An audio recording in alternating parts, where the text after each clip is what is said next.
So we're just working through a number of student questions that have come up in recent webinars, some of which I didn't get a chance to deal with in the webinar, so I thought I'd just go through them as a follow-up to those webinars. So this question, do you feel like the direction that the world is heading in brackets, the fourth industrial revolution, requires more young people to pursue a PhD? Yes, I do. Yes, I do. So let's just unpack what fourth industrial revolution is. Fourth industrial revolution is the use of advanced technologies that radically change the way we live and work ultimately.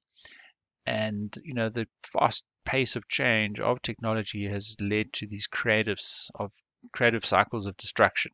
And humans have always been able to stay ahead of the machines, and I've got a couple on this. But we've so far been smarter than the machines, who are trying to catch us, I believe.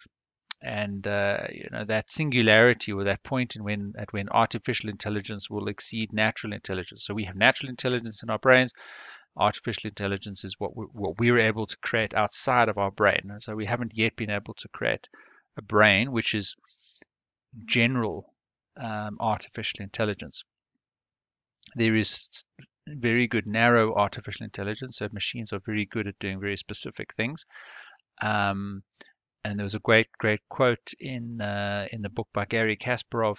Computers are great at answering questions, but they're useless at asking the question. They don't know what the question is that they should ask. And I think, for me, that answers this question. Humans are good at asking questions, and the people that ask the most questions are the researchers that are doing these studies at a master's or a PhD level.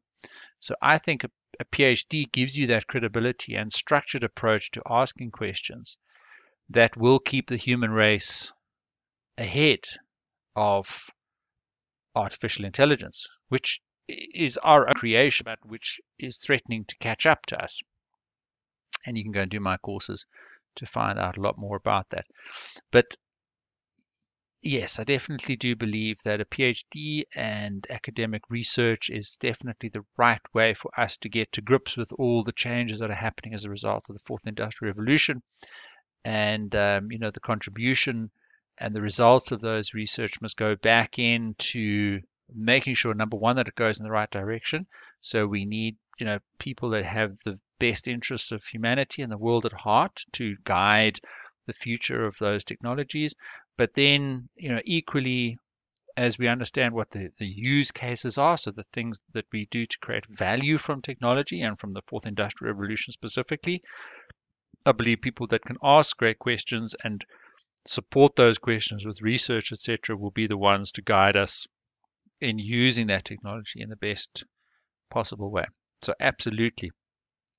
But we've also got to fight hard to make sure that our institutions and the reputation of a PhD and the way in which we approach a PhD and how practical we are, and how engaged we are with industry as we do a PhD, all adds to the positive sense of PhDs turning out students that are making a practical, meaningful contribution to the world.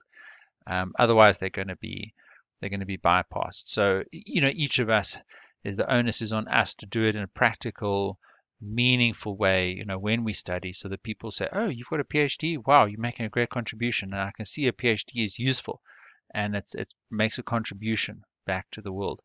So even, as I said, either it's in those technologies, it's in the fourth industrial revolution topics where we need bright people to go in and figure out those technologies and write those computer programs or come up with those new ideas, that are continually disrupting and improving the way the world works.